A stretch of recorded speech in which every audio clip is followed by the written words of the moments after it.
bigla na lang siyang nagdesisyon na huwag na maging mafia king. Kung kailan sa kanya yung kapangyarihan at yung koneksyon.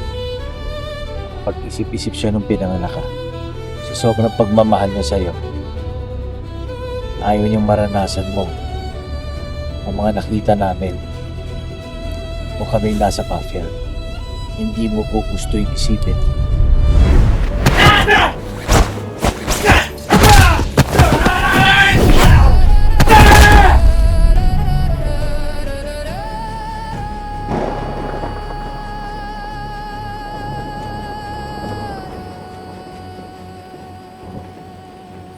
Usap tayo, Baki. Hindi ko talaga alam na nagkaanak ako kay Linda. Nasaan na ba siya? Para makapag-usap tayo.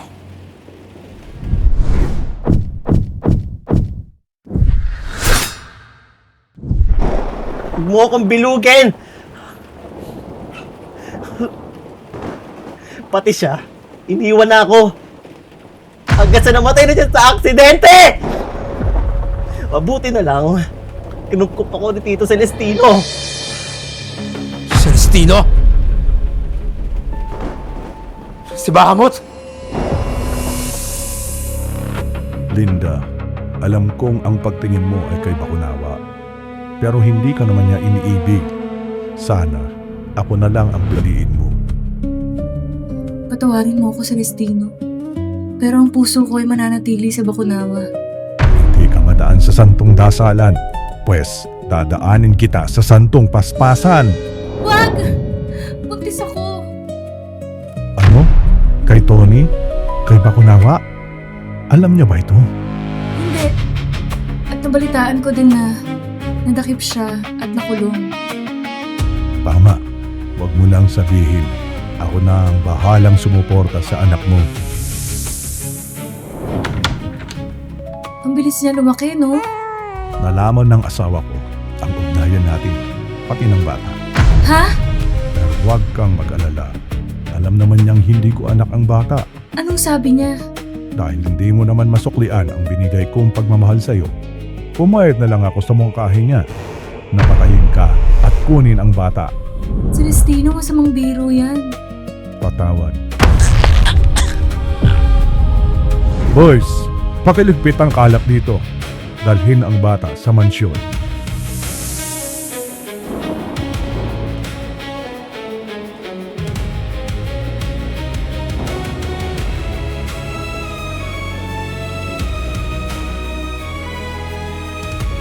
Hayop ka, Celestino.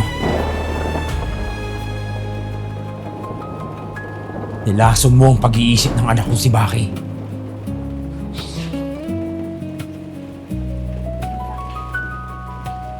Umanda ka sa akin.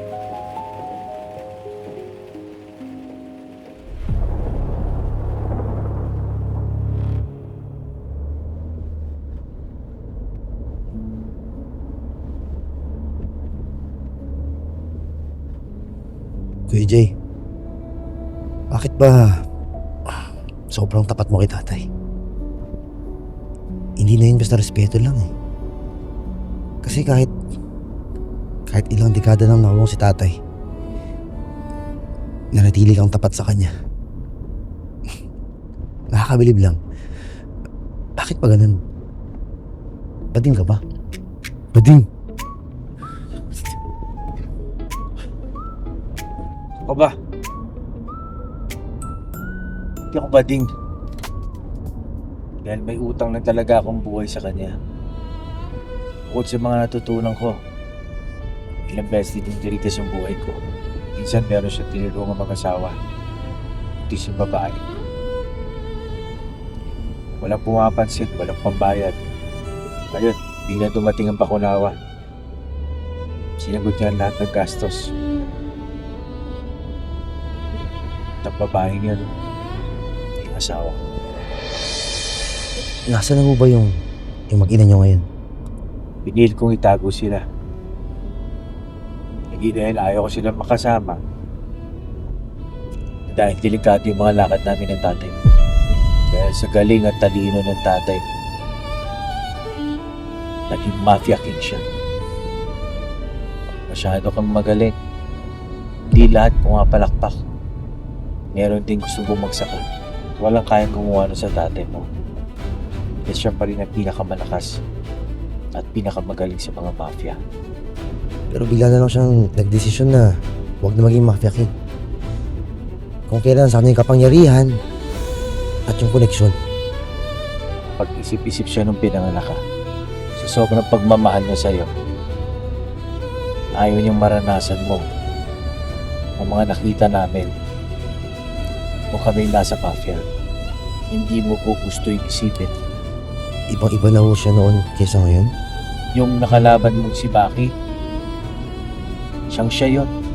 Nung kabataan niya. Carbon copy. Hindi nga lang niya kamukha.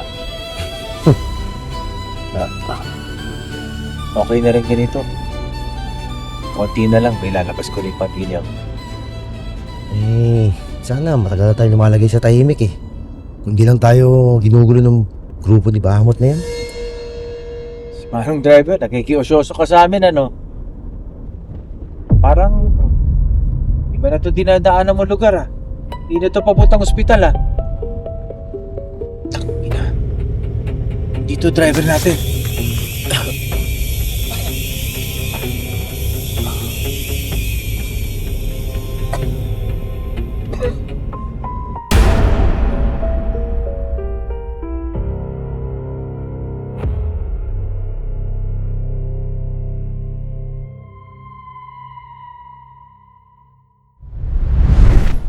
Hello, Tony!